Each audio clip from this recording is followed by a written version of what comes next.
quantitative data. You use descriptive for the biography information.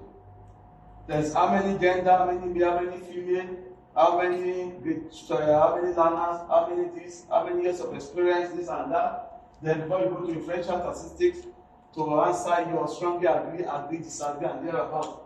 You can also divide your strongly agree, because at your level you will not go deep into inferential statistics.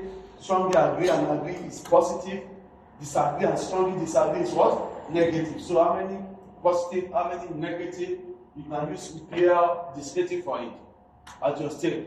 But when you get to master level, you move on into all those things we write there. Pearson, proton movement correlation, Spearman rank, order, ANOVA, regression analysis, fit test.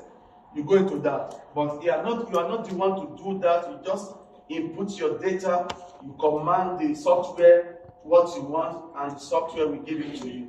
So don't be scared about those names, eh? So that's for quantitative.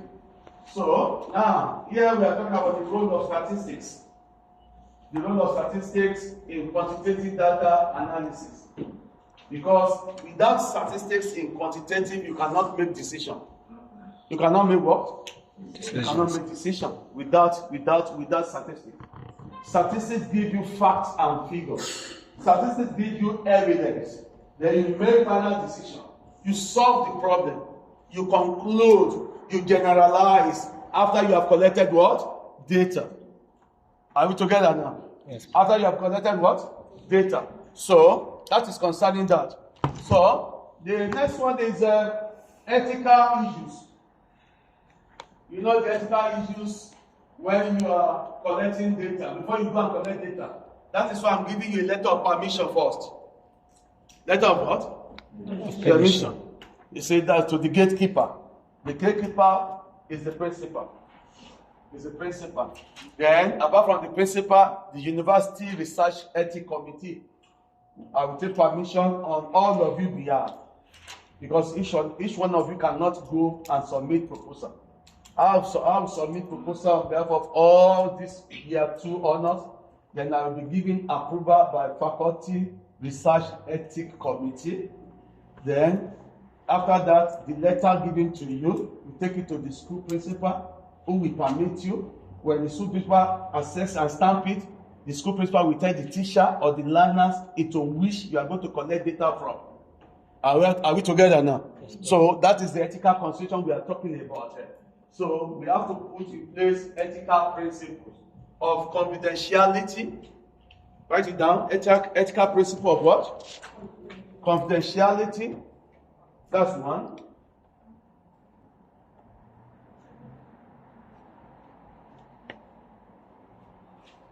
Two, informed consent.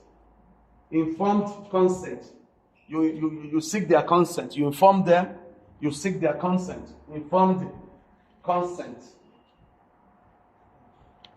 Three, anonymity. You will not mention name. Anonymous. Anonymity. You will not mention names. You will not mention the name of the person. Four, voluntary participation. Voluntary participation. That is, they are willing to answer your interview, not by forcing them. Voluntary participation. Voluntary participation. Five, professionalism. Professionalism. Professionalism means you conduct yourself as a professional educator, not as a friend to the respondent. Not that you got to the feed, you are talking about family issue when you want to collect data. And you are looking at the dress you bought. Where do you buy it? Is it Dubai or Woodward? That's not what you are there for. You must be professional, even though the respondent is a known person to you. But when it comes to business of taking permission, ma'am, I would like to ask you some questions. Would you mind if I record what you said? Say go ahead. Then by the time you press record, you make everything formal. There's no longer relationship. You are strict to the question you are asking. She is answering without deviating to your old-time friend's sake. Am I communicating now? Old-time relationship? No. So professionalism is part of the ethics something. That is acceptable behavior we're talking about. There's some behavior that are acceptable, there's some behavior that are not acceptable. So we need to put up an acceptable behavior as a professional educator. You go to the field for a purpose, like we are going to school experience next week now. We go to school experience, when we get to school and see you teaching, we will not relate to you as when we are related to you in the class like this. There's no time to joke, to make a mess of ourselves. No. Purely critique what you are teaching. Call you, give you feedback. Simple. Then when you come back to school, you can start your friendship again. So professionalism is very, very what? Important. So humanity, you should have sympathy, you should be compassionate, don't be too stubborn, don't be too rigid, don't be too hard to get. You see? So this is another ethical protection of harm, prevention from harm. That is, if you are using great foundation phase, you must protect them. Nobody must know what they say to you. You must even take permission from their parents. The parent will give school the permission. Then, before you can ask questions for any grade 1 to 4. But grade 5 to 6, the school must permit you. But grade 1 to 4, the parent and the school must permit you. Before you can talk to their child about any question. And then grade 1 to 4, you may need the assistance of interpreter. Because you are writing your mini thesis in English, not in Xhosa or African.